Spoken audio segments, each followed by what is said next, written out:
Bom, hoje eu tenho o prazer aqui de trazer o Rômulo Amaral. O Rômulo, ele tem graduação em Engenharia Elétrica pela Universidade Federal do Rio de Janeiro, a UFRJ, e ele começou um mestrado também na UFRJ, mas eu acho que isso a gente vai deixar como ponto para a nossa entrevista, né? Então, Rômulo, muito obrigado por ter aceito esse convite. Seja muito bem-vindo. E Bela você, Diogo. nada, que isso, pô. Então, a gente começa aqui. Bom, em geral, como eu já faço nos outros vídeos, eu crio uma pauta, envio para o convidado, e a pauta são uma série de perguntas. Então, minha primeira pergunta, Rômulo, já que você estudou engenharia elétrica, qual foi a sua motivação para escolher engenharia elétrica e estudar engenharia elétrica Uhum. na graduação? Então, Diego, o que acontece foi que eu acabei o ensino médio em 2011. Então, eu estava entrando na faculdade em 2012 e naquela época, né, você tem um Brasil aí antes ali da Copa, antes da Olimpíada. Então, você tinha um Brasil ali com uma indústria bastante forte, né? Tinha principalmente assim vagas na área de construção civil e coisa do tipo, né? Então, eu sempre gostei mais de exatas, né? Sempre fui de exatas. E aí eu tinha que escolher um curso de exatas, né? Então, na época ali, os cursos mais badalados, né? Se eu posso dizer assim, eram as engenharias, né? Então, basicamente, engenharia mecânica, civil, elétrica, né? Que eram essas engenharias, assim, mais tradicionais, né? Que estavam ali sempre sendo requisitada pelas indústrias. E foi basicamente isso, né?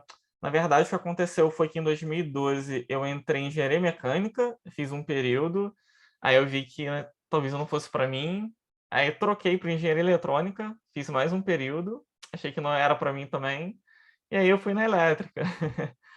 Acabou que eu me graduei na elétrica e mesmo assim no meio do caminho eu também estava pensando em, pô, eu acho que não é isso aqui que eu gosto não.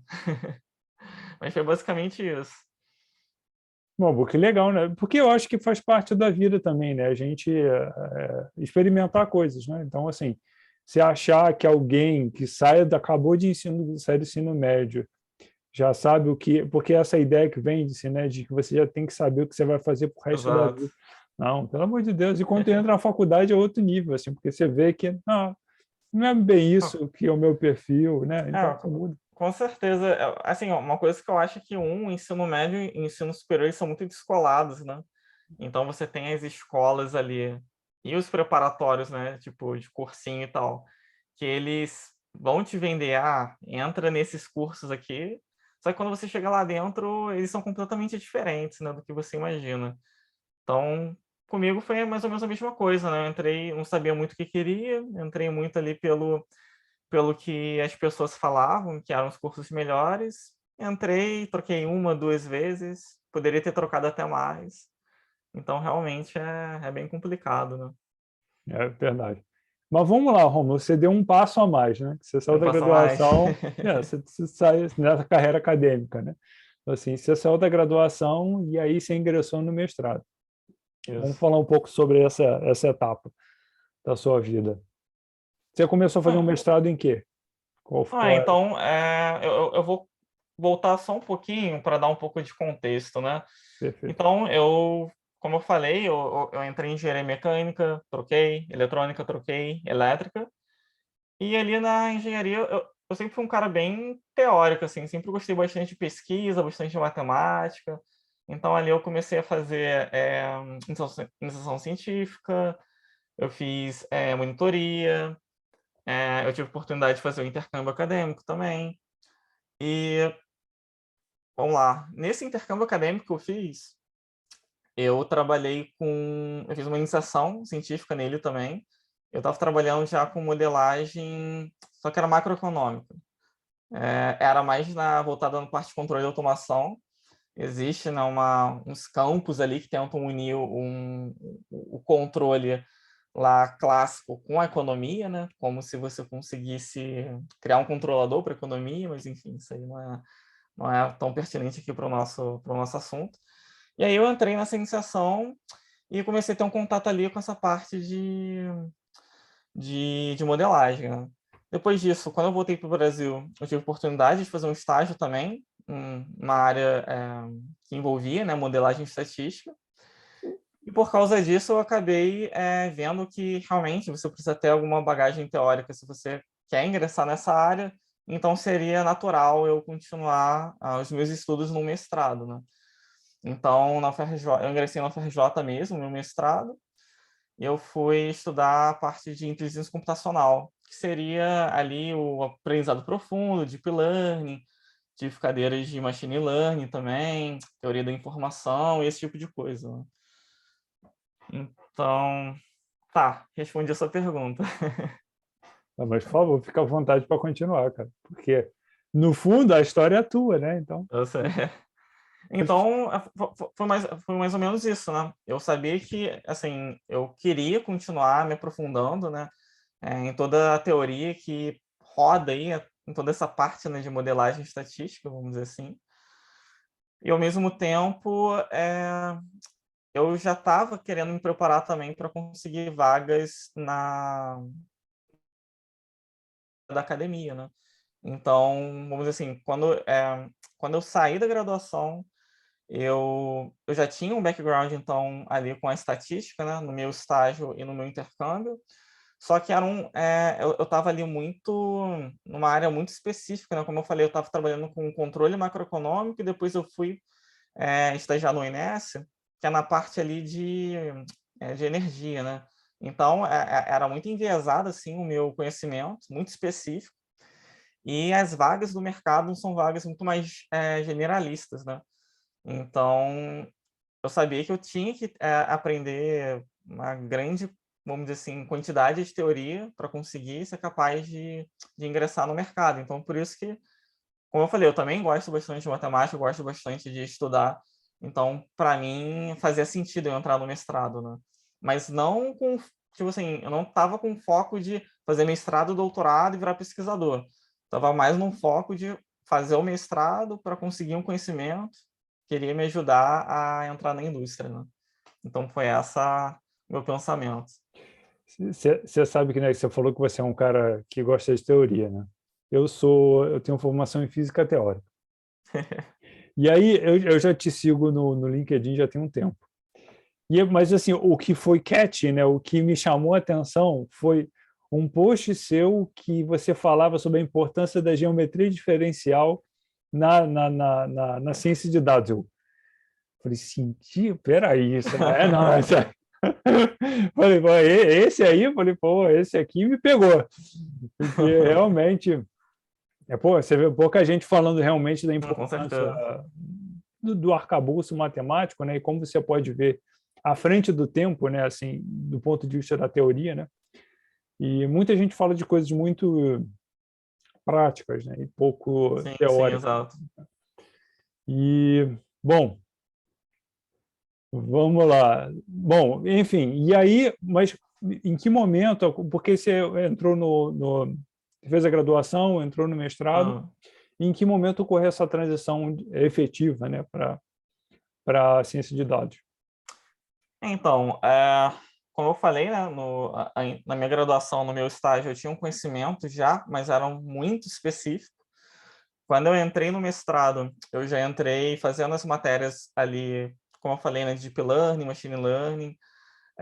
Eu já estava também começando ali minha dissertação, que era, no início eu estava fazendo, né, você que falou de física teórica, né, eu estava trabalhando com física de partículas, então a ideia era fazer um modelo, né, que fosse capaz de distinguir ali lá no acelerador de partículas, né, quais eram as partículas ali é, que estavam passando ali, né?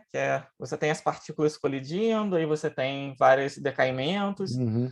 e dependendo dos tipos de decaimentos que você tem, você pode ter partículas que você ainda não observou na vida, tipo assim, na vida real, mas que você tem da teoria, né? Tipo o bóson de Higgs, coisas do tipo assim, né? Uhum. Então a ideia era fazer um modelo que conseguisse detectar os tipos de partícula que você tinha, porque depois você simplesmente olhava para aquelas partículas e via se você achava as combinações da teoria, né?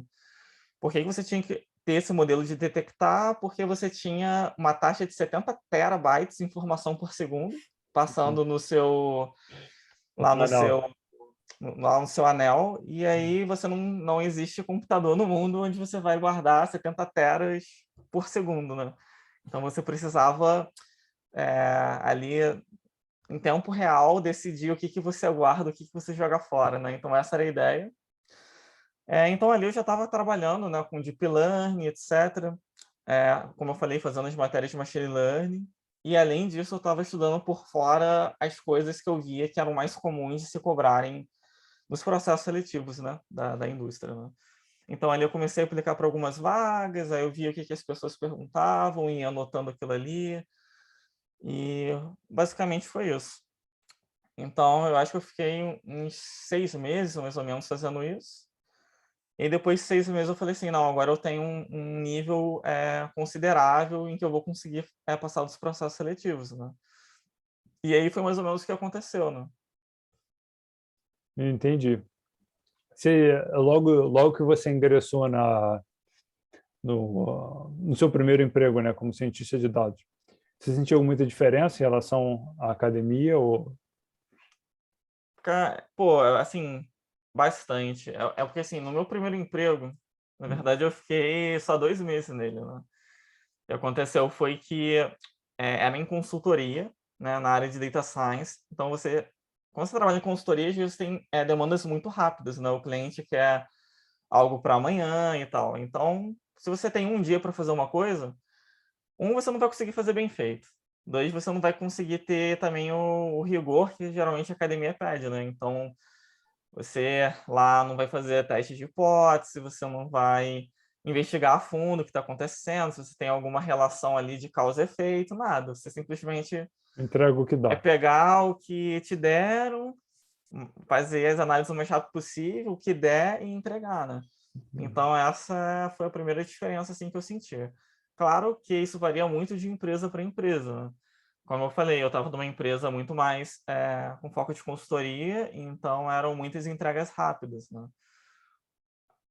Aí depois, meio que eu troquei de emprego, fui para um outro emprego em que o pessoal tinha um background um pouco mais técnico, então a gente tinha um pouco mais de tempo para desenvolver soluções.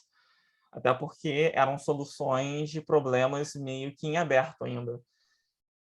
Então, É como e agora também, o emprego que eu estou atualmente na PokerStars é o meu terceiro emprego, né? Depois da graduação, e eu também, é um emprego que eu tenho um pouco mais de tempo, tem um pouco mais de rigor teórico, assim, né? Científico por trás, né? Cara, muito legal. Você trabalha para PokerStars, né, cara? Só Isso. para quem gosta de poker, né, sabe que é a empresa, né? Assim, É. é o, e, e hoje trabalhando na PokerStars, qual é como é que o seu dia a dia, né? Assim, não no seu dia a dia de trabalho, mas digo assim, no termo de você pensa, você tem tempo, você Aham. consegue. Não, então, é bem legal, assim, que lá eu tô meio que dividido em duas áreas, né? Eu trabalho Uhum, 50% do meu tempo na parte de apostas esportivas, uhum, porque, assim, a PokerStars não é só poker. Eles têm a frente de poker, de cassino e de apostas esportivas, né? Então, por exemplo, vai ter um jogo, sei lá, Flamengo e Vasco, aí você vai, aposta, igual. Existem, enfim, várias empresas mais conhecidas no mercado, né? Que fazem esse tipo de coisa, mas a PokerStars também faz, né? Então eu fico metade do meu tempo fazendo isso e a outra metade trabalhando mais na parte de engenharia em si, que seria criação dos pipelines, trabalhar ali toda na parte de deploy de modelos, monitoramento de modelos, toda essa parte um pouco mais próxima da engenharia de software, né? Um pouco mais longe aí da parte teórica, né? Mas aqui eu tenho bastante tempo. Eu não tenho assim as minhas demandas não são tão urgentes. Então, por exemplo, para os projetos, né, em esportes, a gente está sempre tentando ler artigo, achar alguma coisa nova. Por incrível que pareça, né, essa parte de apostas esportivas não é uma área que você tem tanto conteúdo assim. Inclusive, até a gente pensa no futuro de, por exemplo, abrir uma parte só de pesquisa com relação a isso, né? Porque Sim, não são... É uma área bem específica, né? um setor de P&D, Mas, né? então é basicamente O isso. Às vezes eu fico dias ou até semanas tentando algum tipo de approach. Às vezes a gente sim, né, faz soluções com modelos assim mais batidos, mas às vezes a gente tem tempo para tentar algo um pouco diferente, né? Cara, que legal. E eu não mencionei isso no início da entrevista, eu deixei para agora, mas o Rômulo ele tem um, uma, um programa de mentoria, onde ele trabalha com pessoas que querem fazer essa transição para a área de ciência de dados. E, Rômulo, me fala aqui, como é que... Cara, foi muito legal, porque a tua história, você tem, além de você ter a questão da academia, né? Assim, você teve a formação, já sabia meio que você queria, então você fez essa modelagem até para você entrar no mercado de trabalho, né? Você fez o papel do cientista de dados, você olhou exatamente Sim, como era a demanda, né? Criou uma exato. modelagem matemática, se encaixou no perfil e foi para o mercado de trabalho. Mas, além disso, dentro do mercado de trabalho, você ainda teve experiências diferentes, né? Então, Sim, e, bem diferente, né? então, me fala como é que foi essa ponte, assim, de você, ok, hoje, né, você trabalha numa empresa que, como você acabou de apontar, pura matemática, né, assim, a empresa, né, o negócio da empresa baseado basicamente num grande modelo matemático, e como surgiu a ponte disso para o seu programa de mentoria? Assim, é porque eu sempre, como eu falei, né? Quando eu estava na graduação, eu participei de várias atividades, né? Então, iniciação científica, monitoria. E a monitoria em especial era uma coisa que eu gostava de fazer bastante, né?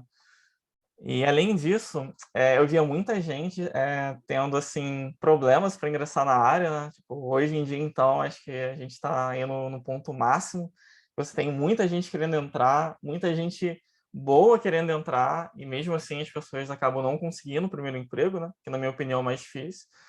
Então, por causa dessas coisas, eu resolvi criar.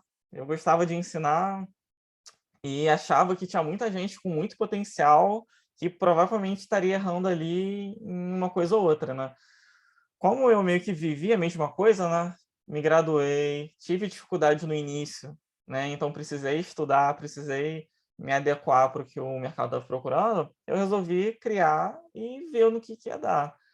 Então, eu tive uma turma de mentoria e ali já tinham bastante pessoas interessadas.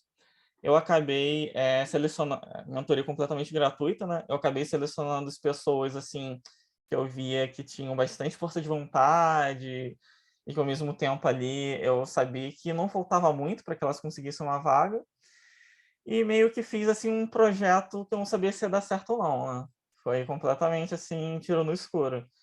Aí eu comecei, nem tinha, assim, preparado tão bem um cronograma, né? Fui meio que indo, a cada encontro eu selecionava ali alguns temas para debater, e conforme a mentoria foi avançando e eu fui colhendo o feedback do pessoal, aí sim eu comecei a ajustar, né? Então, essa primeira turma teve um resultado muito positivo. É, eu selecionei ao todo 4 pessoas, né, para essa primeira turma. Das 4, teve uma pessoa que no meio do caminho acabou achando que aquilo ali não era muito para ela e tal, acabou se desligando prematuramente. As outras 3 pessoas que continuaram, todas elas conseguiram vaga na área de dados, né? E 2 dessas pessoas estavam ali, assim, nossa, cara, como que eu posso te agradecer? Não é possível. Tipo assim, você mudou a minha vida, basicamente. E aí elas estavam tão animadas com o projeto, né, que a gente resolveu aí, então, abrir uma segunda turma, mais uma vez gratuita. Agora que somos 3, eu consegui captar um pouco mais de gente para a turma. E a ideia é continuar, né, fazendo isso. Agora eu já tenho um pouco mais de informação do que funciona e o que não funciona, né, baseado nessa primeira turma. E é basicamente isso. Eu uni basicamente o meu gosto por ensinar e, além de tudo, eu algo que me incomodava de assim, pô, esse cara é muito bom, não sei como que ele não consegue uma vaga, deixa eu ajudar esse cara, né? Porque eu já tive lá também. Então foi basicamente isso. Pô, cara, que legal. Isso é muito legal. Eu acho que a tua primeira turma, se eu não me engano, você teve, tirando essa pessoa que se desligou, foi, acho que eu tinha visto um post seu que era 100% de aproveitamento, Foi. que o último, sei lá, um pouco tempo depois terminou, o último já tinha, já tinha O que passado. aconteceu foi que dois passaram, tipo, no meio da mentoria e uma passou um pouco depois que terminou, né? Né? Então, E deixa eu fazer uma pergunta, Rômulo. Hoje, se você... Bom, eu vou, né, aqui embaixo na descrição do vídeo, eu vou colocar o programa de mentoria dele, todos os contatos, né, se quem tiver interesse em entrar em contato com o Rômulo e onde encontrar, enfim. Mas, assim, existe alguma dica, né, dicas básicas que você daria para uma pessoa que está tentando entrar uhum, Imagina alguém que... Dois casos, né? Alguém que está agora na graduação, então, essa pessoa, acredito eu, né? Vai ter um pouco mais de tempo, e sim. alguém que, não, eu preciso, o mais rápido possível, entrar no mercado de trabalho, né? Bem, eu acho que assim, para os dois casos, né? Eu acho que primeiro você tem que pensar nos seus pontos fortes, né? Por quê? Porque a gente fala assim muito ciência de dados, só que essa área de dados, no geral, ela inclui outros profissionais, né? Então, hoje, você tem aí, né, o que está na boca do povo é o cientista de dados, que seria uma pessoa ali que teria um conhecimento teórico um pouco mais forte e, ao mesmo tempo, teria gosto para o negócio, né? Uhum. Só que, assim, às vezes tem pessoas que, poxa, eu não gosto de matemática, isso não é para mim, mas mesmo assim eu quero estar na área, né? Nesse caso, eu recomendaria olhar para outras posições, né? E em nenhum momento são posições, vamos dizer assim, em um nível abaixo. Muito pelo contrário. Muitas dessas posições que não precisa do lado teórico são até mais raras de se achar hoje em dia, né? Então, um exemplo é o engenheiro de dados, né? Ele não precisa ter um conhecimento teórico tão forte e vai ser uma pessoa que vai estar muito mais voltada ali para o ferramental, né? Muito mais ali para a parte da programação, enfim, né? Então, eu acho que a primeira coisa é você saber onde você se encaixa, porque não adianta você não gostar de matemática e querer se forçar a ser um cientista, né? E depois que você já sabe para onde você quer ir, eu acho que é você tentar entrar em contato com as pessoas que já estão onde você quer estar. Muitas vezes, né? Você assim, eu vou falar com essa pessoa e ela não vai me responder. Deve estar muito ocupada. E muitas vezes, pelo contrário, a pessoa te responde, a pessoa até te convida, sei lá, para fazer uma sessão de mentoria ou coisa do tipo, né? Então, eu acho que ter essa proatividade, é, aplicar para as vagas, porque foi através de aplicar para as vagas e ser rejeitado que eu comecei a ver o que eu precisava melhorar, né?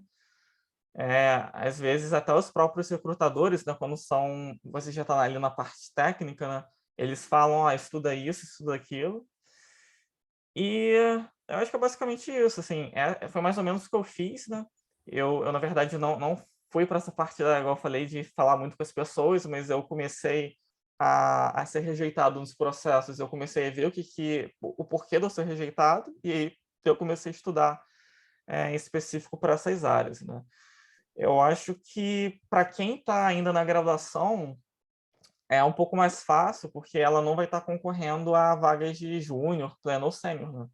Ela vai estar ali concorrendo a vagas de estagiário, e as vagas de estagiário elas têm uma barreira de entrada um pouco menor, né? Então, às vezes, a pessoa ali com background, vamos dizer, eu tenho um background bom em matemática e quero virar cientista de dados. Se a pessoa é proativa, se a pessoa já pesquisou alguma coisa, se ela está sempre se comunicando com as pessoas ali da área, inevitavelmente ela vai acabar conseguindo uma, né? Para quem já é formado é um pouco mais complicado, né? Porque não basta ter só a proatividade de procurar as vagas, precisa realmente estudar o que eles pedem, vamos dizer assim, né? E quando eu digo o que eles pedem é o machine learning básico, né? Ter ali, se refrescar um pouco ali na estatística básica também, na programação também, né? Enfim. Entendi. Cara, você falou assim que o cientista de dados está na boca do povo, né? Não, e é uma verdade, né? Todo mundo quer ser cientista de dados, né? O que quer que isso represente, né? Isso. Recentemente eu vi um post da Carly T e ela falando que hoje em dia que o papel do cientista de dados está cada vez ficando, quer dizer, ao longo a tendência, né?